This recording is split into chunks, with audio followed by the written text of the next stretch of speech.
buo. Pero kilala ng family mo? I'm sorry? Family mo na ba ito ng family mo yan?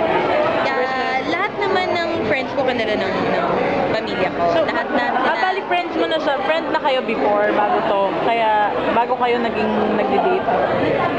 Pareho na kami ng friends. Okay. Friends. Yeah. But, Naliligaw pa lang, Mars. Wala ko relasyon. basta I'm happy. Ayoko na masyadong chika. Exposed? Kasi, parang as much as possible, I know I cannot because I'm in the industry, but I can try, diba? Parang as much as possible. Kung pwede lang naman, parang sariliin ko na muna siya. Nikki, how do you feel na ang dami ng artista na couples na nagpapakasal recently?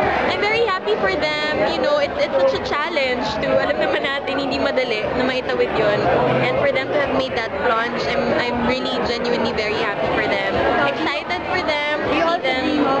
Of course, sino ba namang hindi? Pero wala diba? kang pressure sa sarili mo na parang, No, I'm to begin with, I'm much young. I'm younger. Yeah. Then it's just yung mga friends ko lang talaga. They're more mature, kumbaga, mag-isip.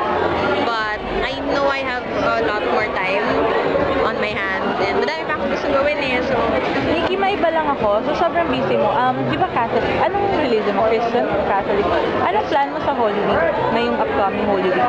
Holy Week, wala namang bakasyon na magaganap. We're just gonna stay sa bahay and With the family? With the family.